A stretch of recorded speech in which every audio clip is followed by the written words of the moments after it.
Hey folks, Roland Martin here with Be Woke Vote and also Roland Martin Unfiltered. Today is November 20th, 2018, and we are broadcasting live from Jackson, Mississippi. Of course, here we are, what's up? Going to be debating tonight against Republican incumbent Cindy Hyde-Smith. Election day is 1 week away, just 1 week away.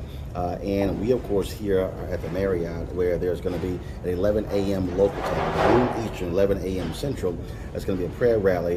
Ministers from all across Mississippi will be here on behalf of Mike Espy. And joining us right now is someone quite known in these parts. He is the mayor of Jackson, Mississippi, Chokwe Lumumba. How you doing? I'm doing well, brother. Right, doing well. Glad to be in your city. It is my pleasure to have you here, brother. All right. The first thing I want to start off with, we do have some breaking news. Walmart has announced that they want their donation back from Cindy Hyde-Smith as a result of the public outrage over her public hanging comments. Just your thought about them making that call today. Well, I would commend them for that step. That's one step further than she has made for herself, of them.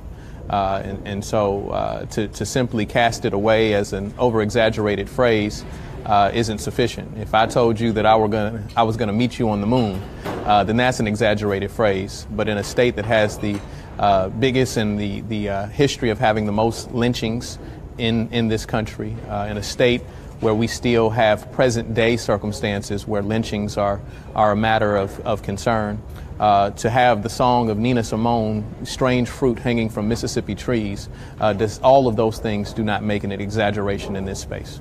And when you, of course, she then said, well, that was a statement about, holding someone in personal regard. And I'm going, I don't quite recall hearing that statement anywhere. I've heard lots of different statements, not that one, by saying that if that person invited me to a public hanging, I'll be happy to be on the front row. Yeah, that isn't anything that we use in my family or any circles that I am engaged in. And so it is an offensive, repulsive statement, and her failure to acknowledge that simply shows the type of mentality she would be returning to Washington with.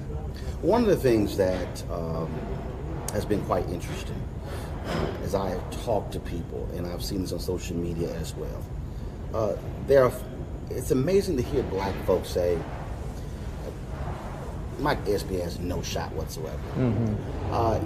And certainly understand the history of this state, understand it's a very red state, understand that, but it comes across as this complete defeatist attitude, as if there's just no way possible, it will never happen, when we can go back to folks in Virginia saying the exact same thing about Douglas Wilder, folks saying the exact same thing about Senator Barack Obama when he ran.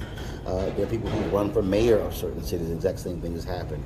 Can you speak to that in terms of trying to get black folks in this state to realize that if you look at the hardcore numbers and then black folks vote their power, it could actually happen? Absolutely. I would actually suggest that as we see elections in Florida, we see the Stacey Abrams election in Georgia, and very proud of the efforts that both of those individuals gave. I would argue that a black candidate winning a statewide office in Mississippi, by its demographics alone, that Mississippi is a space where they could be even more viable. And so it requires that we speak to people's issues, that we speak to their concerns, and I believe that this is a very important election, and I believe that Mike can win it. If people get out, if people understand and vote their interest as opposed to just party lines. I would challenge someone in Mississippi as we're, seeing Cindy Hyde-Smith and a Republican Party beating the drum about a border wall. I'd ask someone in Mississippi, when was the last time that immigration was your problem? You've been the poorest state as long as I can remember, and no immigrant has taken your job. If it was your job, they couldn't take it in the first place.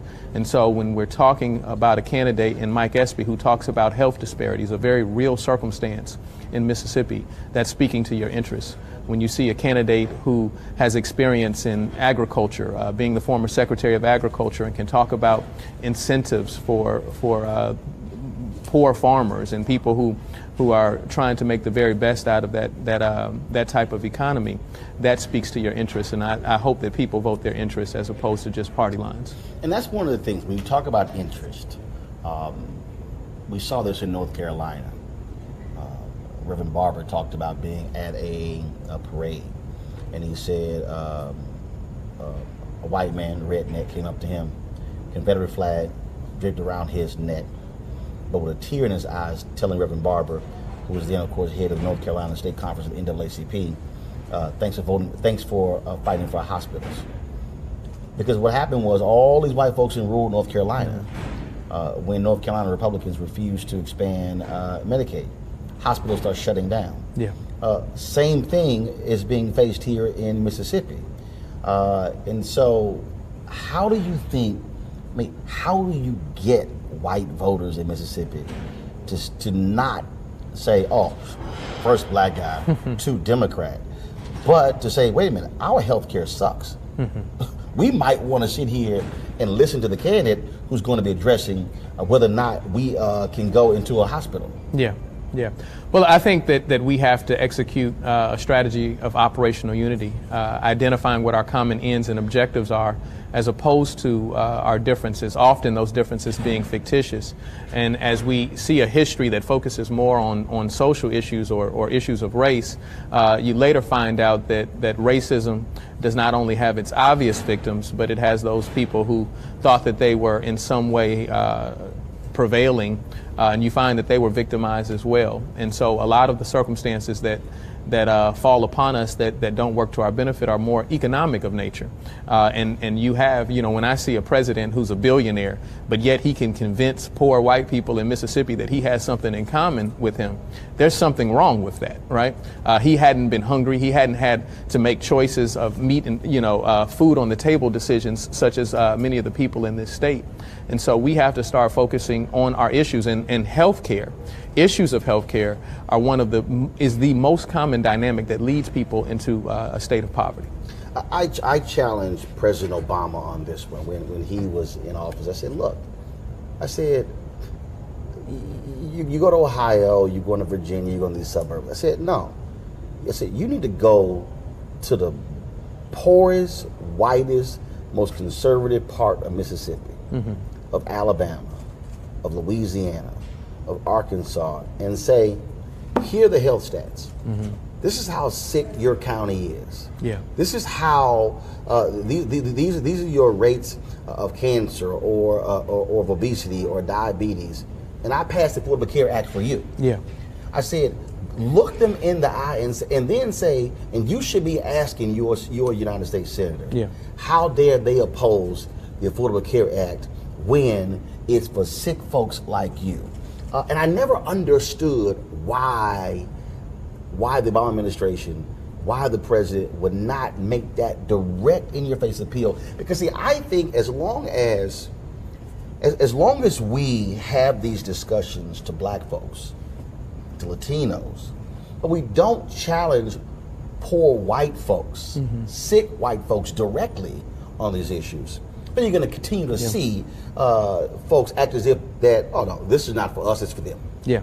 Well, I think anytime we fail to make an appeal to communities or to individuals, then we give them reason for saying that they dissented against us. And so I think to your point, Mississippi, change in Mississippi represents change in the nation, because if we can create progress right here in the belly of the beast, then it says something for all of the other communities that are suffering from similar conditions. And so I think it is important that you come in spaces like Mississippi. I think that we've had a Democratic Party that has taken the perspective that Mississippi is a certain red population and a certain red constituency, and there's no need to go there. You have a Republican Party who feels that it's already in the bag, and so there's no need to focus on the issues of people in the state.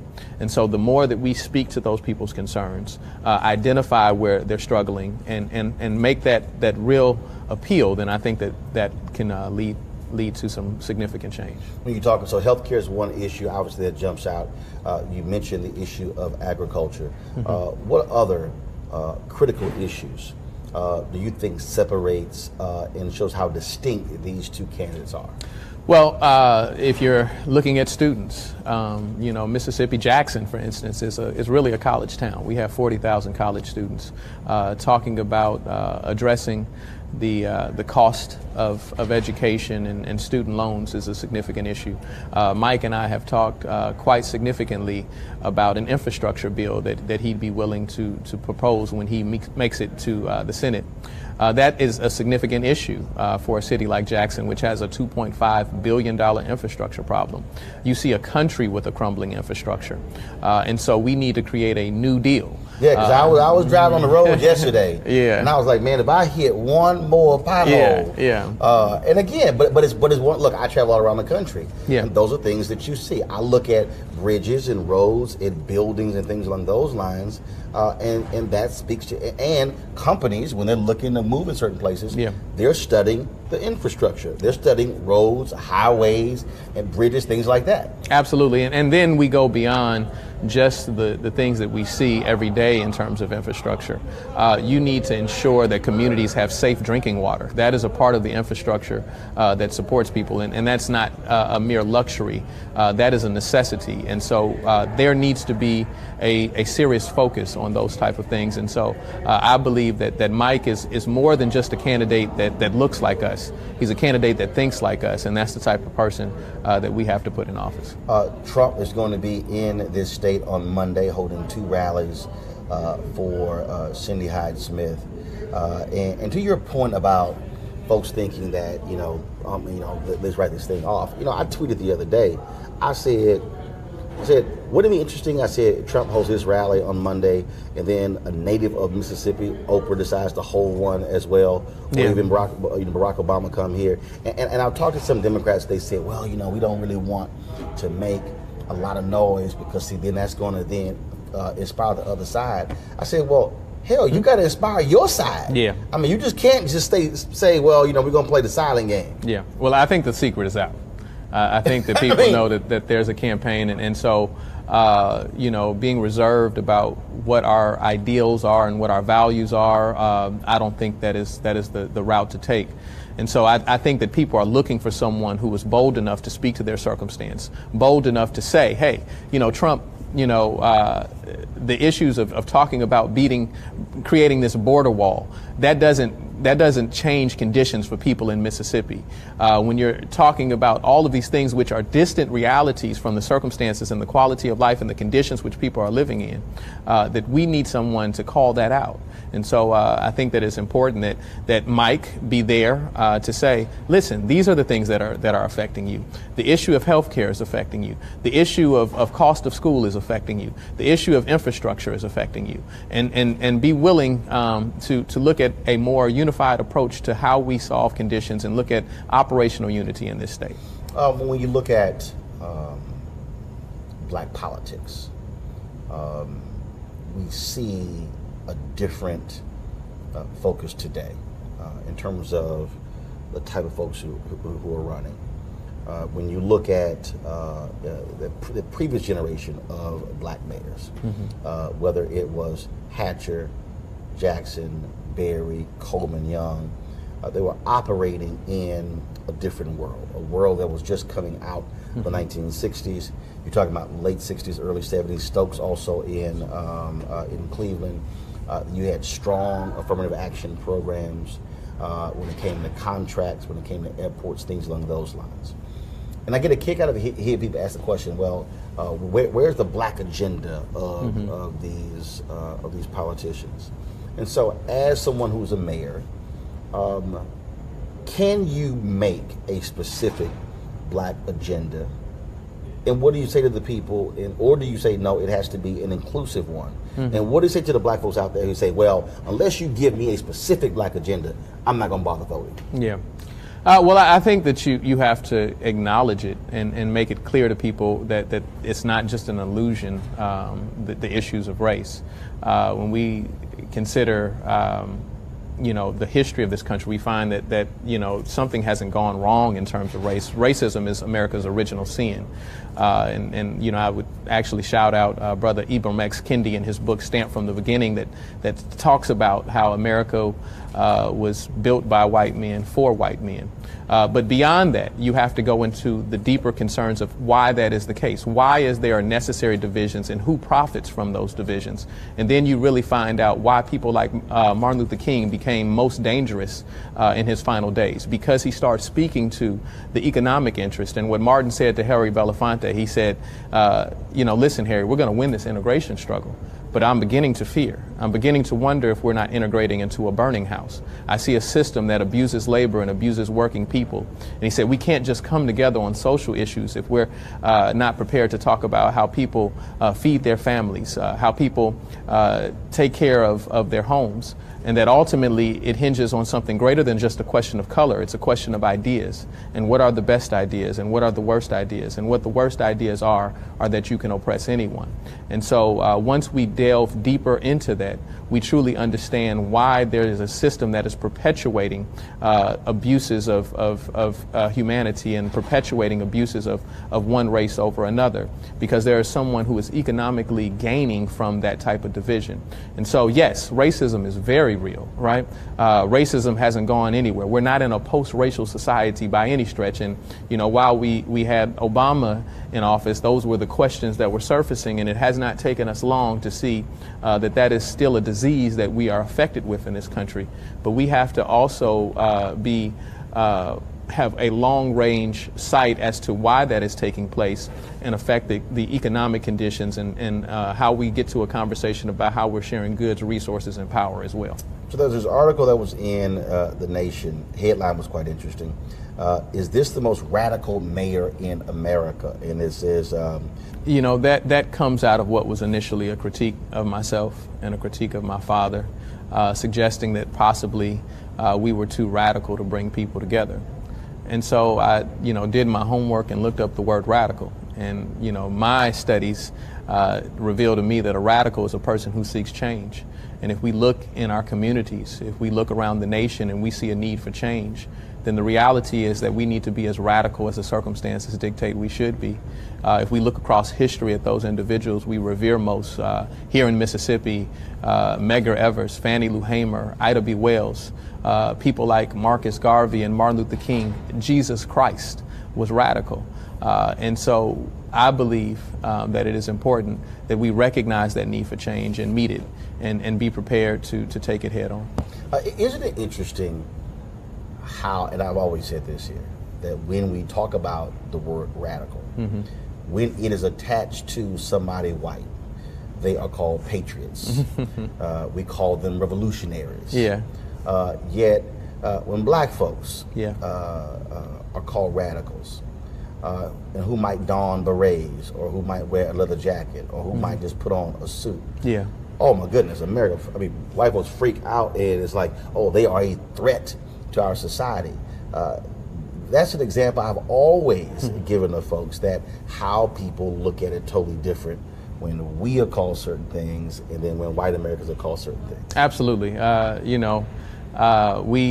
would take the words of Malcolm, who said that we learned that radical spirit from your history books, right? When you talked about Paul Revere and the Boston Tea Party and how they were fighting.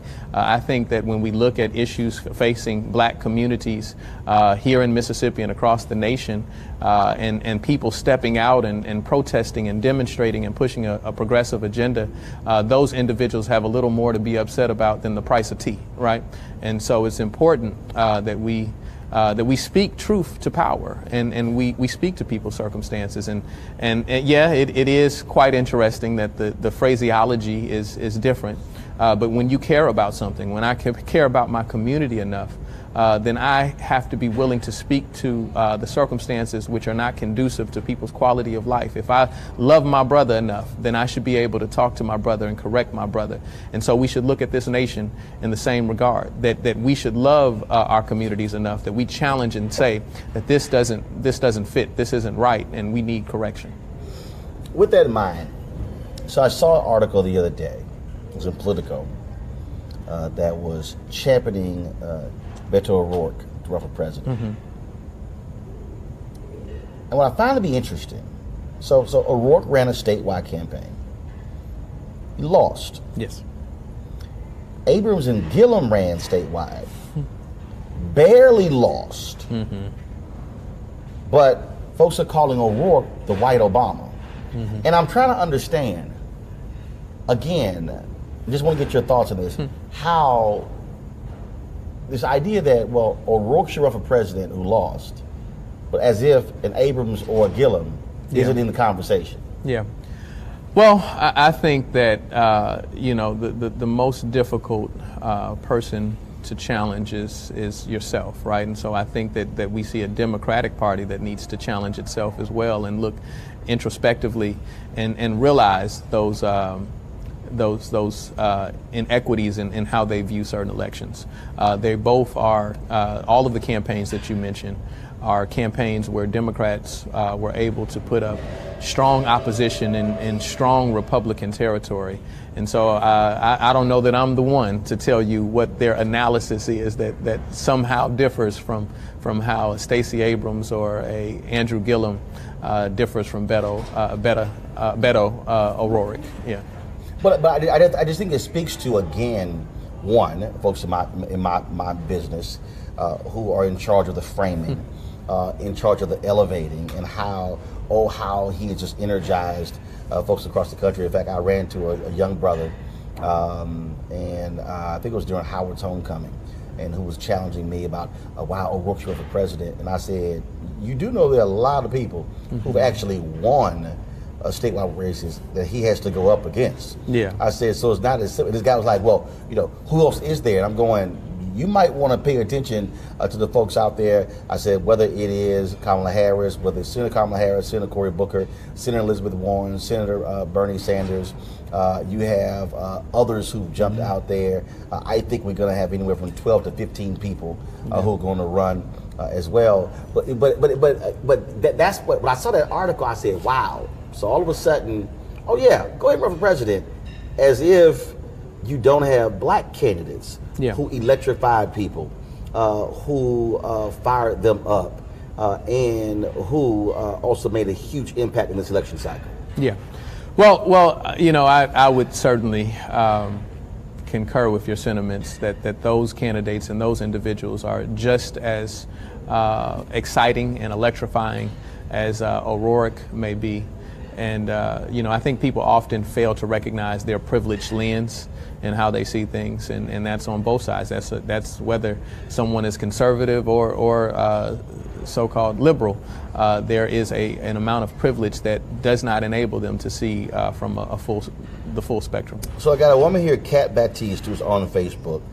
She says, I'm from Jackson and live in Iowa, but I am desperate to get back to my city to join the fight and bring us back to the top. All right, so make the case, Mayor, why she should leave Iowa to come back to her hometown of Jackson. This is where change is happening. This is where the greatest opportunity to truly affect this nation takes place, right here in the belly of the beast, which has such historic significance. But we ask the question to ourselves, what do you do when you see a lack of integrity everywhere you look? And I got this from my wife and I, one of our favorite shows, Madam Secretary. But they asked the question, very good show. What do you do when you see a lack of integrity everywhere you look? You find it in yourself and you begin to change the world from right where you're standing. That is our mission in Jackson, Mississippi, where we want to be more than just a community which is capable of rescuing itself. We want to be a model for the rest of the country and see how we can inspire change, see communities that have voids, economic investment that hasn't taken place, and how do we collectively pull ourselves together so that we demonstrate an ability to fill those voids. And so I think that this is the time, this is the place, and we are the people to see that change take place. And so she needs to come back and join her family here in Mississippi. And you don't mind a new taxpayer as well. Absolutely. Yeah, absolutely. I tell everybody, you know, when you come, I hope you fall in love with the city. You know, there's beautiful amenities, but even if you don't, please just leave your money. Gordon Jackson wants to know, in spite of Cindy Hyde-Smith's comments, do you still see resistance from white women voters to a progressive agenda? I think that white women, like a lot of other people in this state and in this nation, can miss the buck and not vote their interest. And so when you're talking about health care, when you're talking about providing opportunity for young people, that should speak significantly to women, white or black. And so I would hope that they hear the message. I would hope that they are really paying attention to the policy. I really can't tell you what Cindy Hyde-Smith's policy is when I see her with a commercial, shoveling, hay, on her horse farm and telling me, I understand you because I'm a farmer too. What is your policy? How are you going to address tariffs and how it's affecting the bottom line for farmers throughout this nation? And so I would hope that those individuals really pay close attention to the policies that are being espoused. Pamela Husband says, what changes are being made locally to fill the pipeline with next generation leaders? Well, we are working with our young people and letting them be a part of the change. Often I think that our historic failure has been to speak to the interest of young people instead of incorporating their voice in the process. One of the things that I enjoy most is I have a Mayor and the Millennials Roundtable conversation where we talk about issues of quality of life and the things that they find most concerning, what they need and what they desire. And I think that leadership has to take take more advantage of having those conversations and working with them to help frame the agenda. I think that our problem has been when we allow a candidate to step up and tell us what their goal and vision is for our lives. We need to draft and create an agenda for ourselves and support the candidates that support our agenda. But also I think to that point about millennial voters, and everybody who's watching, we only got a few more minutes left, so if you got questions, you need to go ahead and post them right now on Facebook, YouTube, or Periscope so I can ask it. But this is what I have been saying to millennial voters and Gen Z or whatever new letter we have now. At the end of the day, people listen to people who vote. Mm-hmm. And you can't have massive numbers. You can't have massive demographic numbers and then you have low turnout numbers. It's the exact same thing that I've said to Latinos. Mm-hmm. You can't tout, this huge Latino population. No, those are demographic numbers. Yeah. But then when you look at those who vote, it's not there. The reality is, politicians, whether folks want to be honest or not, listen the most to those who are going to show up at the polls, who are going to cast those ballots, because when you're running, mm-hmm. you have to get votes. And I say to young folks, don't just sit there and think that Congressman Jesse Jackson Jr. told me a story. These young folks came to him. They said, "Man, if you don't do this, we're going to put you out of office." Mm-hmm. He said, "I don't give a damn what y'all think." They were like, "What?" He said, "You see that high rise right there?"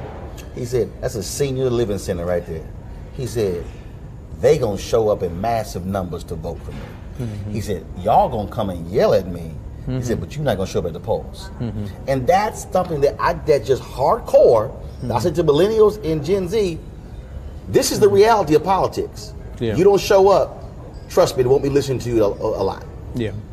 Well, I would say that I don't find that, at least in my campaigning, that you have a demographic in millennials who are unwilling to vote. I think you have a demographic that wants to be inspired and wants to be engaged. And so I would ask who the failure is truly on. If we haven't done the significant or the important outreach to speak to their concerns and to bring them into the fold, then that's something. And we want elections where everyone's voice is heard, where everyone has mm-hmm. An ability to weigh into the process. And if we're failing to do that, then we need to change our approach so that we speak to those concerns. I find in millennials a generation of disruption, a generation that has an energy to change things, and we have to concretize that. We have to take it from a mysterious and mystical place and organize it in a way that truly brings about the substantive correction that we want to see. And so the more we engage millennials, the more inclusive they will be in the process. And I think that it is incumbent upon people who are in positions of leadership to make them feel that they are part of something and not on the periphery. Well, it's also why I say to them, you got to take stuff over. Mm-hmm. I mean, Reverend Jackson made this point when he spoke this summer to the National Association of Black Journalists. He said, don't just get so frustrated with existing organizations and say, well, I'm just going to run off and start my own. He said, no. He said, take it over. I think about Nikema Levy Pounds in Minneapolis. Young folks there felt the NAACP chapter there wasn't doing enough. They didn't just say, okay, fine, we're just going to go start some other organization that had no infrastructure, that had no resources, that had no history. No, what they did is they saw how many votes it took, went in, signed their own people up, went in and took over the entire chapter of running their own people.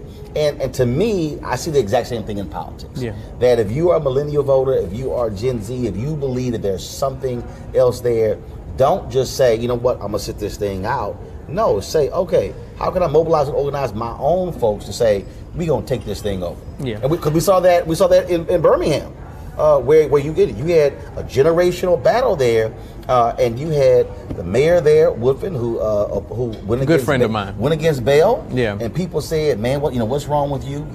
He's an established leader. He said, no, nobody has a lock on these positions. Yeah. And what happened? Yeah. He beat them. Yeah. Well, I think that we have to always be willing to meet people where they are, and be willing to engage, in conversations with people who don't necessarily share the same makeup that we do.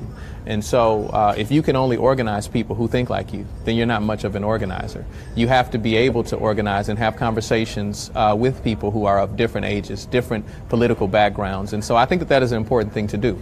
My father encouraged me to be a part of organizations that I may have had some political dispute with some of their historic positions, but at the same time entering into those allowed me to meet people where they are, learn something, and then also it suggests something about us, a certain kind of political elitism or revolutionary elitism, that you think that you have it so figured out that you can't learn from someone else. And so I think that's always a bad position to take if you feel that you can only achieve progress by starting a new organization. Now, sometimes circumstances call for a new entity, but you often have to place yourself where people are, where organization has already taken place. In the South, you have to go into the churches and places of worship and meet with people and talk to them and express your differences of opinion. I think that's an important process. Last question. Obviously, folks will be getting ready for 2020.